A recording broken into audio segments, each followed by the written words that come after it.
이주원인가요? 이주원. 하나님의 복이, 축복이 함께 하시기를 주의 이름으로 축원합니다. 수요예배 드릴 때마다 깜짝깜짝 놀랍니다. 우리 최 목사님 선곡 리스트가 아주 너무 신선해서 오늘도 트로트 그 선곡을 어디서 하시는지 참 너무 궁금하고 우리 최 목사님 너무 사랑합니다.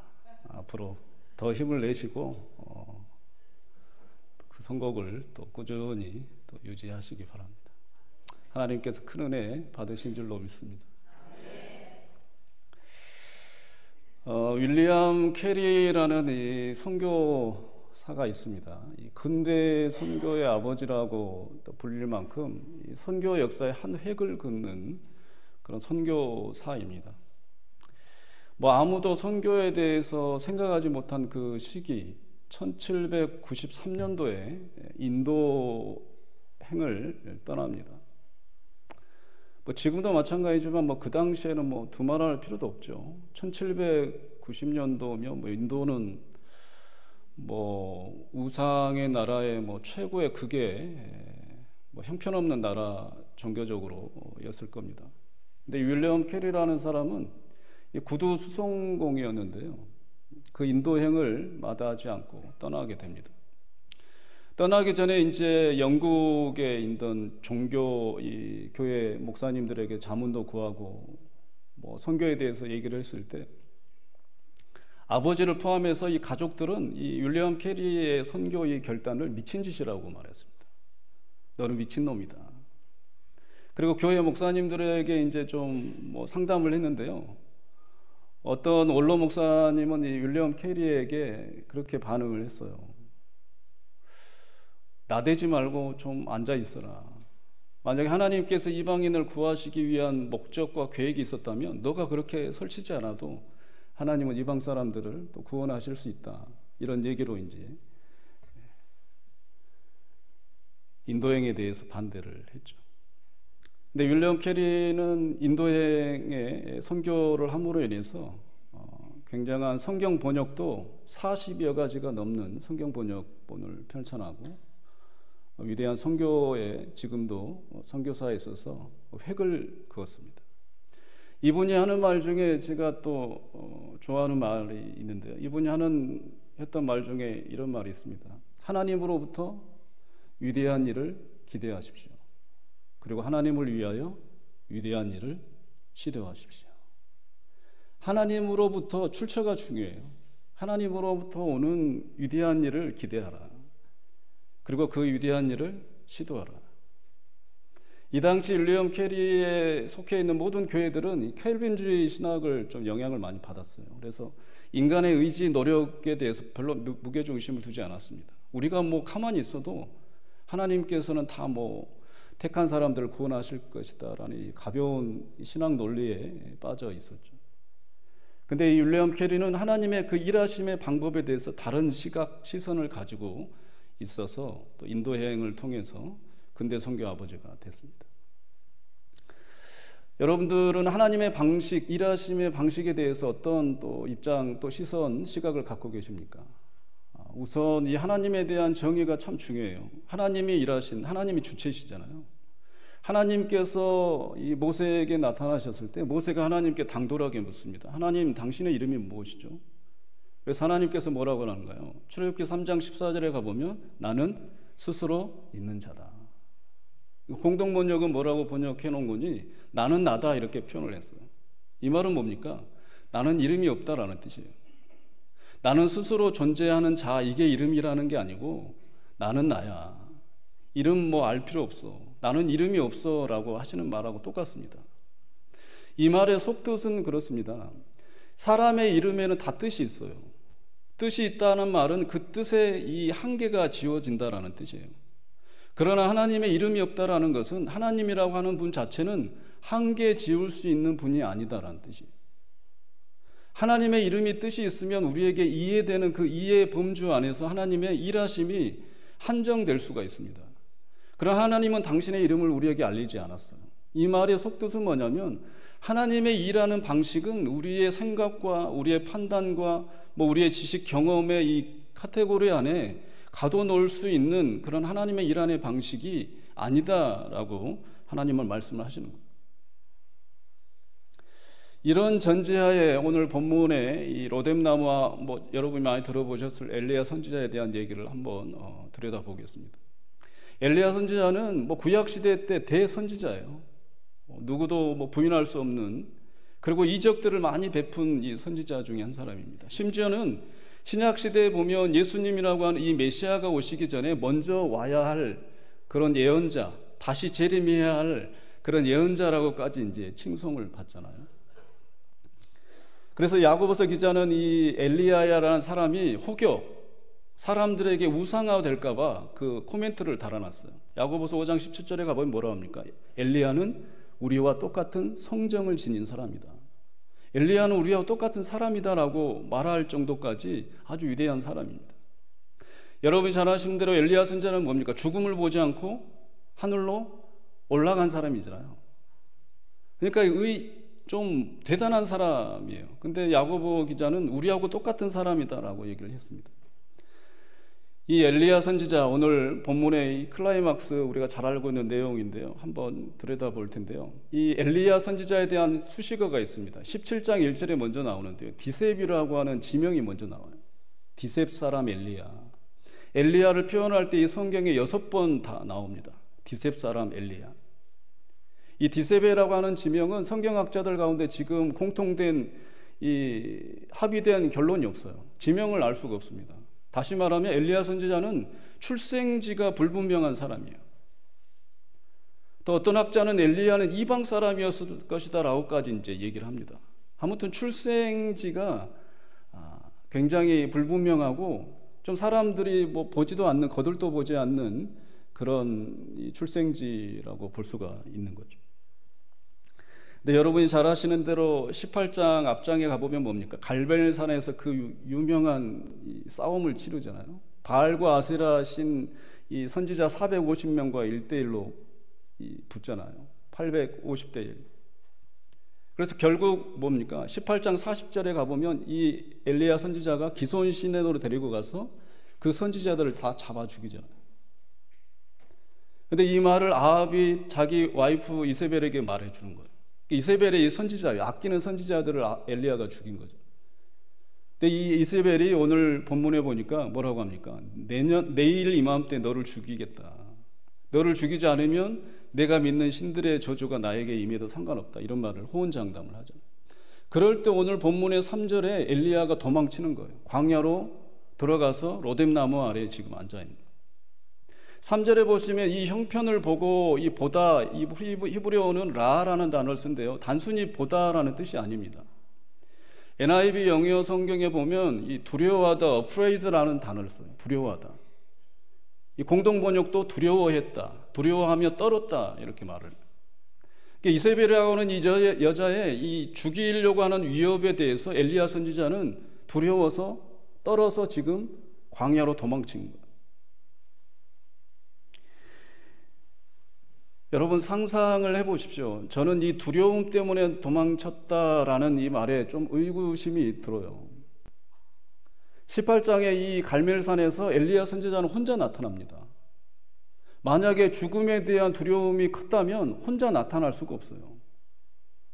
이 제단에서 싸움이 붙기 전에 이미 잡혀서 죽을 수도 있는 그 위협 앞에서 엘리야 선지자는 갈멜산에 당당히 혼자 나타나는 거예요. 무언가 두려움 말고, 무엇에 대한 두려움, 생명에 대한 두려움 말고 근원적 두려움이 있었을 것이라고 저는 좀 궁금증이 들었어요. 18장에 가보면 혼자 나타나서 뭡니까? 850명의 이 선지자들이 별짓을 해도 응답이 없잖아요. 근데 엘리야 선지자는 하지 말라는 일을 합니다. 번제단의 주위에 뭘 팝니까? 고랑을 파잖아요.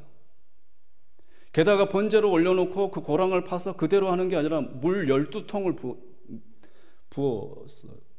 물이 흥건해요. 그래서 하나님께 기도하잖아요. 불이 떨어져서 다 태우도록. 엘리야의 기도대로 하나님의 원하시는 엘리야의 그 방식의 응답대로 하나님은 응답하셔서 뭡니까? 재물을 다 태우고 물을 다 핥아버리잖아요. 성경 표현에. 이런 엘리야가 이세벨의 여자의 한 사람의 그 살인 위협에, 살해 위협에 대해서 그냥 두려워서 도망쳤다? 저는 이해가 가지 않습니다. 18장 46절에 가보면 이 비가 쏟아지잖아요. 3년 반의 가뭄이 해결됩니다. 근데 아합은 지금 이 이스라엘 갈멜산에서 이스라엘까지 마차를 타고 이제 내려가는 거예요. 비가 쏟아질 상황에. 근데 엘리야 선지자는 어떻게 갑니까? 마차를 타지 않고 마차 앞을 달려갑니다. 이게 어떤 거리인 줄 아세요? 갈멜산에서 이스라엘 이 땅 지역까지는 서울에서 인천 거리예요. 여러분, 사람이 마차보다 빠르겠어요? 근데 18장 46절에 가보면 엘리야 선지자 허리를 동이고 달리는데 아합 왕의 마차 앞에서 달려가는 거예요. 그 이유는 하나님께서 능력을 주셔서. 능력을 주셨는데 엘리야서는 얼마나 기뻤겠습니까? 그 기쁨에 힘에 겨워서 내리 달리는 거예요. 서울에서 인천 거리를 마차 앞을 향해서 달리는 거예요. 이런 엘리야 선지자가 왜 두려웠을까? 왜 여자의 그 한마디의 살해 위협에 그토록 두려워서 광야까지 도망칠 정도의 그 두려움의 원인이 뭘까? 8절에 보시면 이 로뎀나무에 앉아있는 이 엘리야 선지자에게 천사가 나타나, 하나님이 보내서 천사를 나타내 떡도 주고 뭐 어루만져 안마도 해주고 물도 주잖아요. 그러면서 호렙산으로 가라.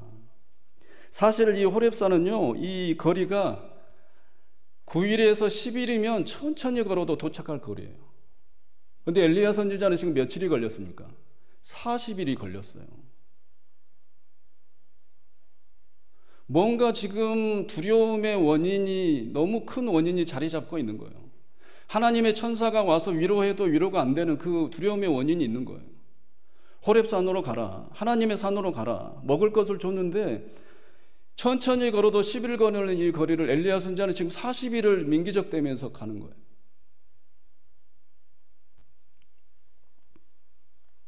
그 힌트가 있습니다. 하나님의 질문을 하시잖아요. 이 호렙산에서 엘리야에게 질문을 하는 거예요. 네가 왜 여기 있느냐? 그랬더니 엘리야 선지자의 답이 있어요. 10절 14절에 보면 네 가지로 나옵니다. 처음에 뭡니까? 이스라엘이 하나님과의 언약을 버렸습니다. 두 번째, 제단을 헐어버렸습니다. 세 번째 뭡니까? 주의 선지자들을 다 죽였습니다. 마지막 네 번째 답이 뭐예요? 나만 혼자 남았습니다. 하나님께서 연거푸 두 번 질문을 하세요. 네가 왜 여기 있느냐? 엘리야 선지자 답은 똑같아요. 네 가지. 첫 번째, 두 번째, 세 번째, 네 번째. 네 번째는 뭐라고요? 나만 혼자 남았습니다. 사랑하는 성도 여러분, 엘리야 선지자는 혼자 남지 않았다는 걸 알았어요. 열왕기상 18장 22절에 가면 엘리야 선지자는 말하죠. 백성에게 또 말합니다. 하나님의 선지자는 나밖에 안 남았다. 근데 이전에 이 엘리야 선지자는 누구를 만났냐면 오베아다라는 사람을 만나요. 이 오바댜라는 사람이 이세벨이 하나님의 선지자를 잡아서 찾아서 죽이려고 하는 그 순간에 몇 명을 숨겨줘요? 100명을 숨겨줍니다. 엘리야 선지자에게 말해줘요. 50병씩 굴로 나눠서 내가 지금 하나님의 선지자 100명을 제가 숨겨놨습니다. 엘리야 선지자는 알았어요. 근데 엘리야 선지자 오늘 말씀에 뭐라고 합니까? 나만 남았대요. 뭐가 잘 안 맞아요. 이유가 뭔 줄 아세요? 18장에서는 엘리야 선지자의 생각과 방식대로 하나님의 응답이 온 거예요. 근데 이제는 다 선지자들, 이방 선지자들 다 죽이고 나니 이제 비가 오고 쏟아지고 가뭄이 해결됐어요. 이제는 하나님의 승리만이 이제 남아야 되는데 이제는 뭡니까? 엉뚱한 살해 위협이 오는 거예요. 자기가 생각하지 못한, 기대하지 못한 상황이 펼쳐지니 불안한 거예요. 두려운 거죠. 하나님이 일하심의 방식이 낯선 거예요. 내가 생각한 대로, 내가 기도한 대로, 내가 원하는 대로 하나님의 응답이 왔는데 지금 이 순간은 뭡니까? 19장에서는 내가 원하는 하나님의 방식이 아닌 거예요. 하나님의 방법이 낯선 거예요. 그래서 두려움이 오는 거죠. 사랑하는 성도 여러분, 하나님의 일하심은요, 우리들의 생각하는 대로 일하시는 분이 아니세요. 하나님의 생각대로 일하십니다. 하나님의 뜻하신 바를 위해서, 그 뜻을 위해서 일하신 분이 우리 하나님이세요. 우리의 기대, 우리의 소원의 마음은 충분히 아시지만 그것에 의해서 조종당해서 일하시는 분이 아니세요. 우리 하나님의 이름처럼 우리 하나님은 우리의 생각과 기대와 예상과 우리의 응답받는 그 방식을 떠나서 일하시는 분이 바로 우리 하나님이십니다. 엘리야 선지자는 이런 것에 함몰되어 있어요. 여러분 사렙다 과부 아시죠? 열왕기상 17장 20절에 가면 사렙다 과부가 엘리야 선지자를 극진히 대접하잖아요. 그러면서 이제 뭐 기름 이 병의 이 기적을 체험합니다. 근데 어느 날 갑자기 누가 죽습니까? 독자 아들이 죽어요. 근데 엘리야 선지자가 와서 그 광경을 보고서 직접적으로 한 얘기가 뭔 줄 아세요? 17장 20절에 보면 뭐예요? 하나님께 불평합니다. 하나님, 이것은 재앙입니다. 이런 상황에 일어나는 모든 것은 하나님의 계획하심에 있어요. 사랑하는 성도 여러분, 하나님의 일하심은 우리에게 재앙이 될 수가 없습니다. 하나님의 일하심의 우리의 방식은 우리에게 손해가 될 수가 없어요. 하나님의 일하심의 방식은 우리에게 평안이요, 미래의 희망을 주기 위한 것이에요. 재앙을 주시는 분이 아닙니다. 근데 엘리야 선지자는 기대 이상의 예상하지 못한 하나님의 방법, 상황이 펼쳐지니 이것을 뭘로 치부하는 거예요? 재앙이다라고 치부하는 거예요. 하나님 왜 이렇게 재앙을 주십니까?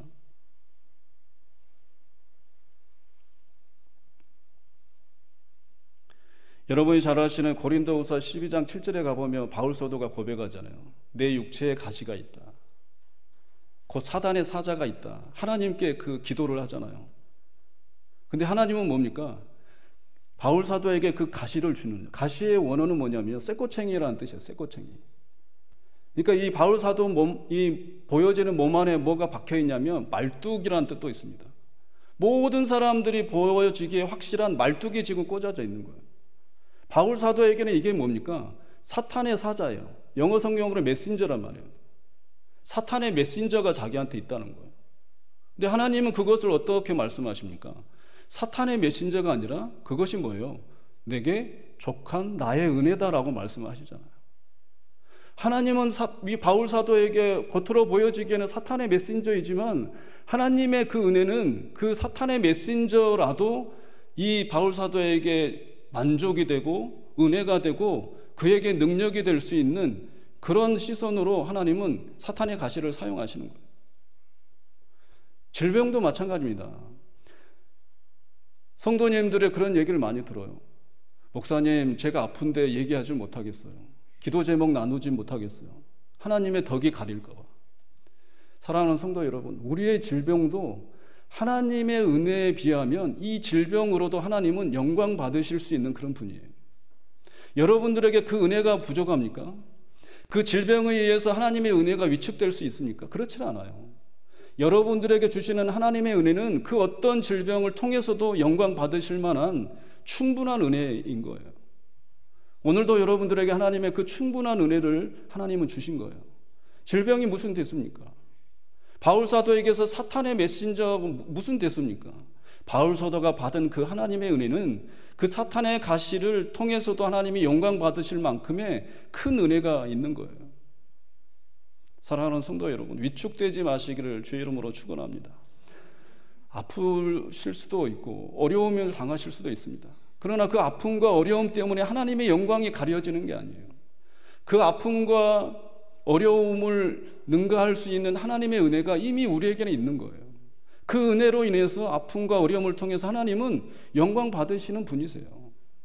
그런 하나님으로부터 오는 기대를 기대하시기를 바랍니다. 하나님으로부터 오는 그런 방식을 기대해야 돼요. 우리는 나로부터 오는 방식으로 하나님을 배우는 게 아니라 하나님을 기대하는 게 아니에요. 하나님으로부터 오는 그 방식, 위대한 일을 우리는 기대해야 되는 거예요.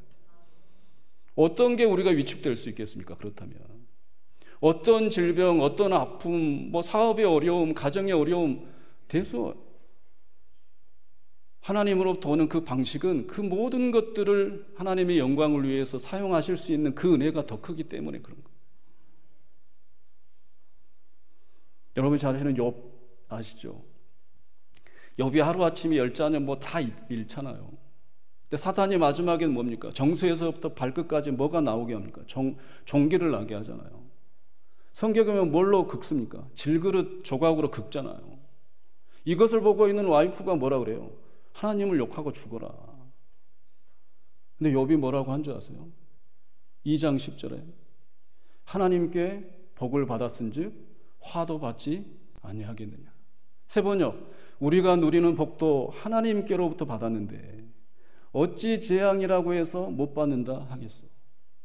이게 무슨 뜻인 줄 아세요? 하나님께로부터 오는 것이면 복이든 재앙이든 나에게 분명히 하나님의 은혜로 인해서 먼저는 하나님께 영광이 될 것이고 이 재앙도 허락하신 이유가 분명히 있을 거다. 나에게 주는 그 은혜가 더 크다. 이 재앙도 못 받겠느냐. 그 하나님으로부터 오는 기대의 방식이 나에게 있는데 욥의 위대한 신앙 고백이에요. 그 다음 절에 뭐라고 합니까? 이로써 욥이 입술로 하나님께 범죄하지 아니하였느니라. 사랑하는 성도 여러분, 입술로 범죄하지 않기를 간절히 소원합니다. 재앙이든지 복이든지 하나님부터 오는 것이에요.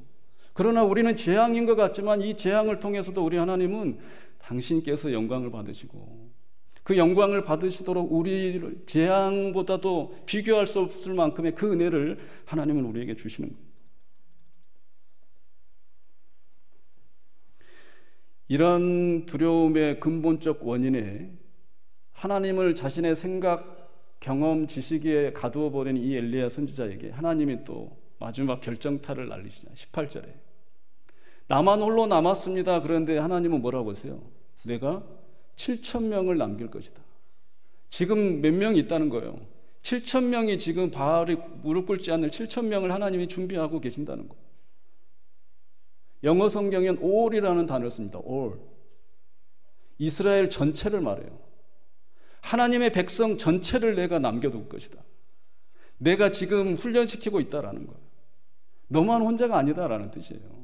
7,000명은 이 상징 언어입니다. 명수도 되지만 하나님의 방법이에요. 하나님의 방법이 몇 가지라는 거예요? 7,000가지라는 거예요. 7,000가지.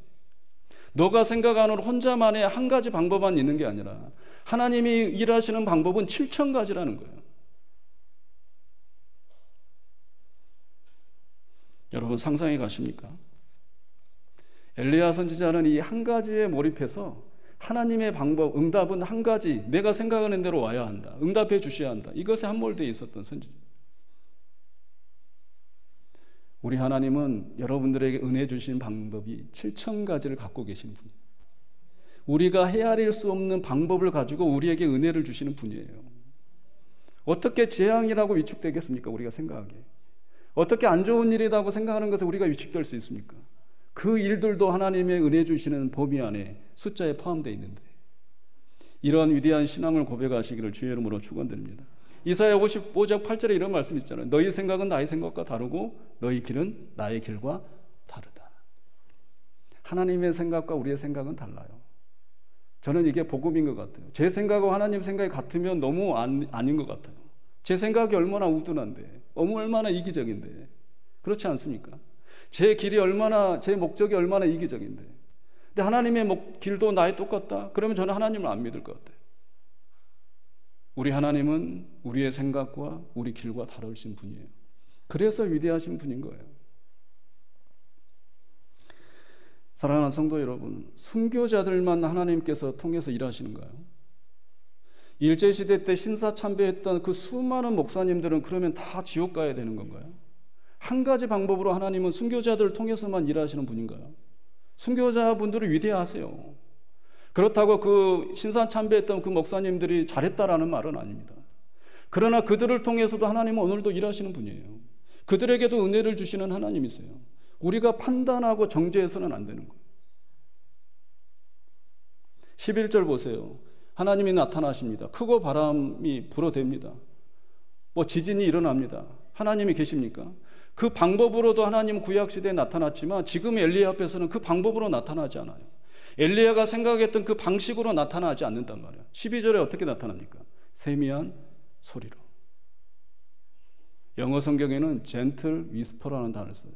부드러운 속삭임으로. 하나님의 임재하심은 천둥과 번개로서 임하시는 구약시대 때 상징이지만 오늘 엘리야 선지자에게는 엉뚱한 엘리야가 상상하지 못한 방법으로 나타나시는 거예요. 어떻게 해요? 귓가에 조근조근 속삭임, 그 부드러운 속삭임으로 나타나죠.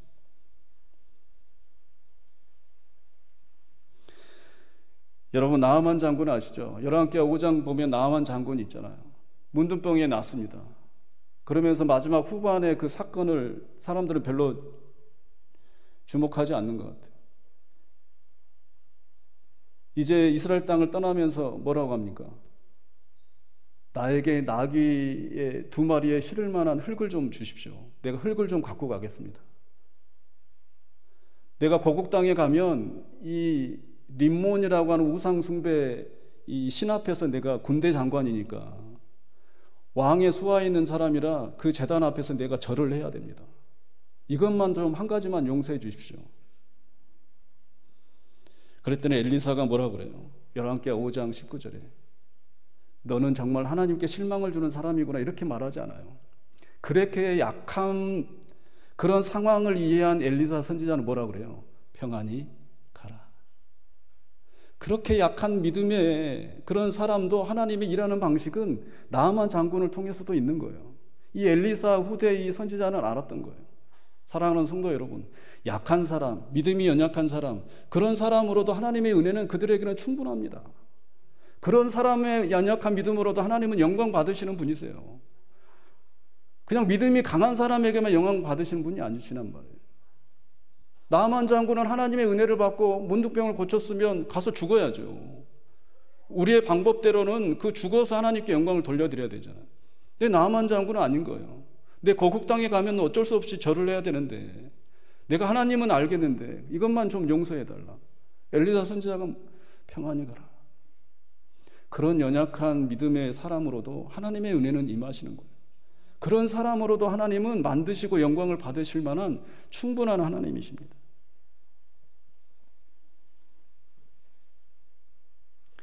한경직 목사님 참 위대하신 분이죠.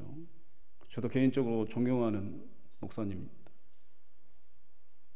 돌아가셨습니다. 그 종교에서 노벨상이라고 템플상이 있습니다.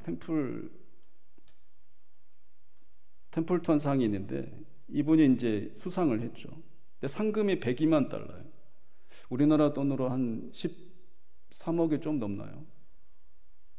그걸 받고 1분 후에 북한 독기 성금에 기탁을 하셨어요. 그러면서 수상소감을 내가 1분 동안 100만 장자가 됐다. 너무 감사하다. 그런 수상소감을 남겼는데요.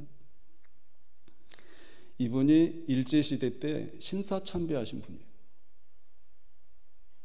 근데 이 템플턴 상을 받은 이 축하 시상식 감사예배, 영락교회에서 감사예배 드릴 때 1992년도 일이에요.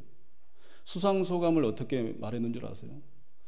내 가슴 아래에 있는 이 죄스러움, 신사참배했던 것에 대해서 후배 목사님들, 장로님들, 성도님들 다 사람들 앉아있는데 죄를 고백하신 거예요. 하나님 앞에 너무 죄송하다.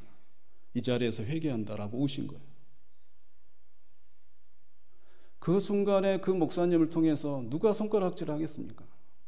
그런 연약한 한경직 목사님을 통해서도 그 순간에 우리 하나님은 그 순간까지 만드셔서 영광 받으시는 분이 우리 하나님이세요. 이 한경직 목사님의 이 회개를 통해서 어떤 일이, 우리 한국교회에 어떤 일이 일어난 줄 아세요?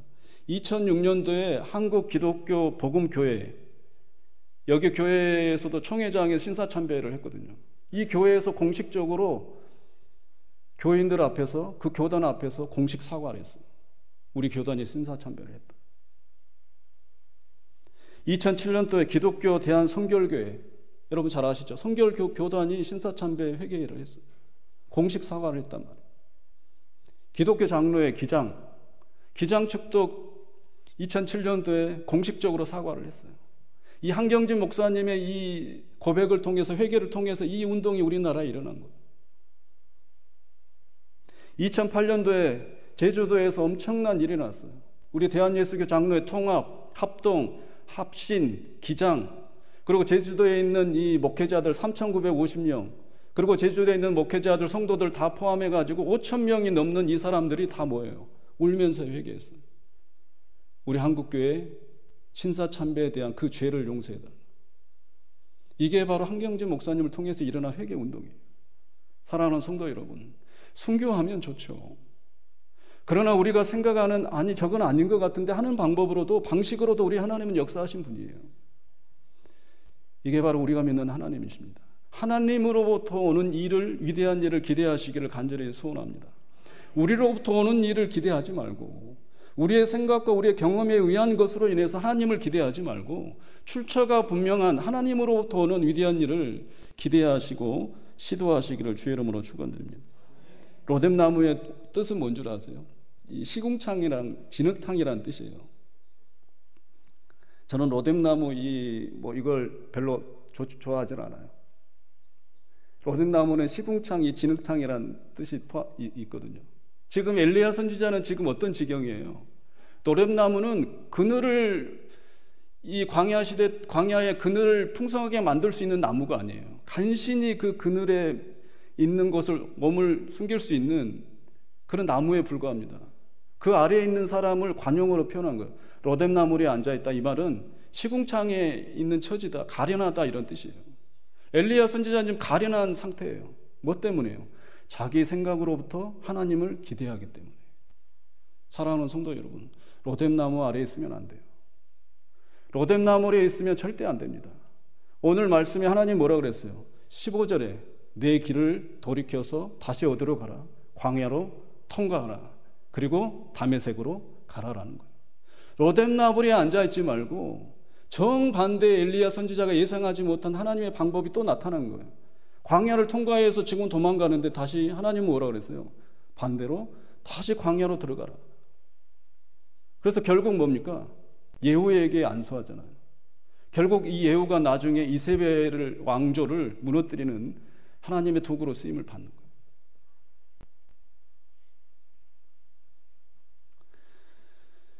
엘리야의 이름은 뜻은 야훼는 하나님이시다라는 뜻이에요.